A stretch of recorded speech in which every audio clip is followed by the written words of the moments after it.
Hello, હું ચંદ્રિકા રાજપૂત શ્રી ગોપીનાથ કિચનમાં આપનું સ્વાગત કરું છું। આજે આપણે બનાવીશું દાળ બાટી। તો સૌથી પહેલાં આપણે દાળ બનાવવા માટે તુવેરની દાળ, ચણાની દાળ, મગની છોડા વગરની દાળ આવે, મુગર દાળ આપણે જે કહીએ છીએ, એ ચારે દાળ 1/4 કપ લીધી છે। હવે આ દાળને આપણે મિક્સ કરી લઈશું। તમારા ઘરમાં જેટલી જરૂરિયાત હોય એ પ્રમાણેની દાળ લઈ લેવાની અને આ દાળને સારી રીતે ધોઈ અને 1 ગ્લાસ પાણી ઉમેરી પલાળવા માટે રહેવા દઈશું। હવે બાટી બનાવવા માટે આપણે ભાખરીનો કકરો લોટ આવે ને એ લઈશું, જરૂરિયાત પ્રમાણેનો લઈશું। મેં 500 ગ્રામ લીધો છે।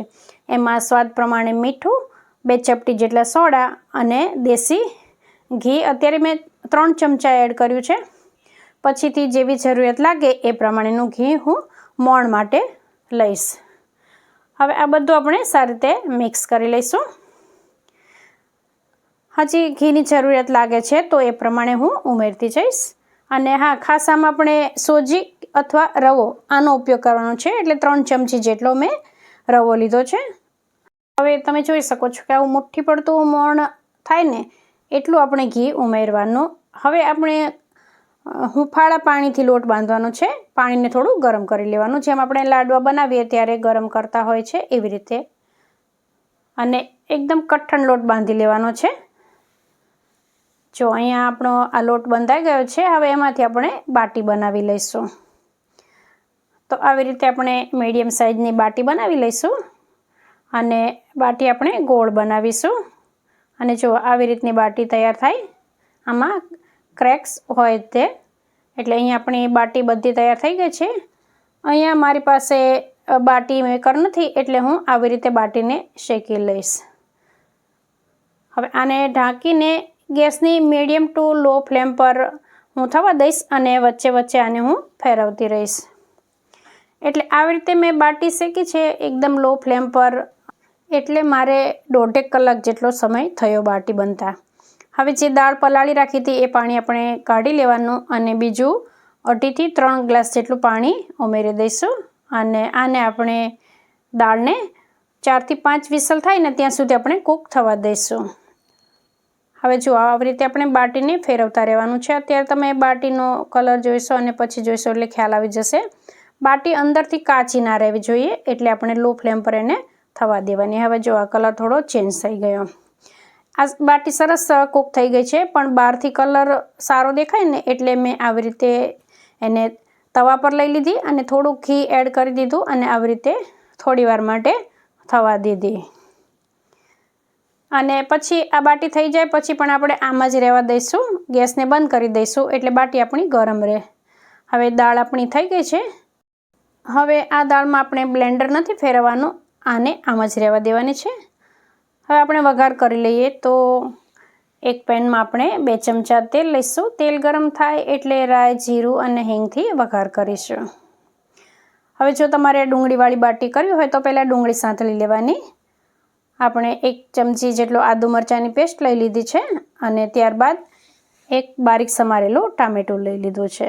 ટામેટું જલ્દીથી કૂક થાય એટલે એના માટે આપણે સૌથી પહેલાં ટામેટાના ભાગનું મીઠું લઈ અને ટામેટાને કૂક કરી લઈશું। ત્યાર પછી આપણે મસાલા એમાં એડ કરીશું। તો અડધી ચમચી હળદર પાવડર, 1 ચમચી ધાણા જીરું પાવડર અને 1.5 ચમચી લાલ મરચું પાવડર ઉમેરીશું। હવે બધું મિક્સ કરી લઈશું। આમાં આપણે કોઈ ગરમ મસાલાનો ઉપયોગ નહીં કરીએ અને ત્યારબાદ એમાં દાળ ઉમેરી જરૂરિયાત પ્રમાણેનું પાણી ઉમેરી અને આ દાળને આપણે થોડી વાર માટે કૂક થવા દઈશું। હવે આમાં દાળના ભાગનું મીઠું ઉમેરીશું। આપણે પહેલાં ટામેટાના ભાગનું જ લીધું હતું। તો દાળ તમે જોઈ રહ્યા છો કે ઉકળી ગઈ છે। આ દાળની થિકનેસ તમને જેવું પસંદ હોય એ પ્રમાણેની રાખવાની।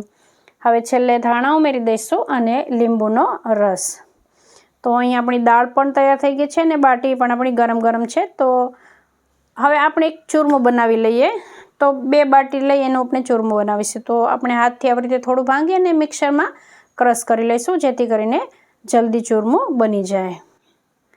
હવે આ ચૂરમું છે એમાં આપણે દળેલી સાકર અથવા દળેલી ખાંડ અથવા ગોળ પસંદ હોય તો ગોળ, આ 3માંથી ગમે એક વસ્તુ આપણે ઉમેરી દેવાની। હું અહીંયા 3 ચમચી જેટલી દળેલી ખાંડ ઉમેરી દઈશ અને ત્યાર પછી આમાં 3 ચમચી જેટલું ઘી ઉમેરી દઈશ। એટલે આપણું આ ચૂરમો તૈયાર થઈ જશે દાળ બાટી સાથે ખાવા માટેનો. અત્યારે ચોમાસામાં વરસાદના લીધે વાતાવરણ એકદમ ઠંડુ થઈ ગયું છે, તો ઠંડા વાતાવરણમાં આપણને દરેકને કંઈક ગરમ ગરમ અને તીખું ખાવાનું મન થાય. તો અત્યારે આપણે દાળ બાટી બનાવીએ ને તો ખાવાની મજા આવે, ને સાથે આવું ચૂરમો હોય એટલે ખાવાની વધારે મજા આવે. હવે આ ચૂરમો હું હાથથી સારી રીતે મિક્સ કરી લઈશ. આ દાળ બાટી એ રાજસ્થાનની ફેમસ રેસીપી છે, એ આપણે બધા જાણીએ છીએ. એટલે રાજસ્થાનમાં તો કઈ દાળ કેટલી માત્રામાં લઈને બનાવતા હોય છે એનો આપણને બહુ ખ્યાલ ના હોય, પણ મેં આ મારી રીતે બનાવી છે. હવે આપણે ગરમ ગરમ બાટીને ઘીમાં ડીપ કરી દઈશું અને પછી એને આપણે સર્વ કરીશું. તો સાથે ગરમા ગરમ દાળ છે, ચૂરમું છે અને આ ઘીવાળી બાટી. હવે આ બાટી 2 બાટી ખાવ ને એટલે પેટ ભરાઈ જાય, કેમ કે આમાં વધારે માત્રામાં ઘી આવેલું છે. તો સરસ મજાની આવી દાળ બાટી તમે અત્યારે વાતાવરણ ઠંડુ છે તો બનાવીને ખાજો, તમને ખાવાની ખૂબ મજા આવશે. તો જો તમને રેસીપી ગમી હોય તો વિડીયોને એક લાઇક જરૂરથી કરી દેજો. ફરી મળીશું આપણે એક નવી રેસીપી સાથે. ત્યાં સુધી આવજો.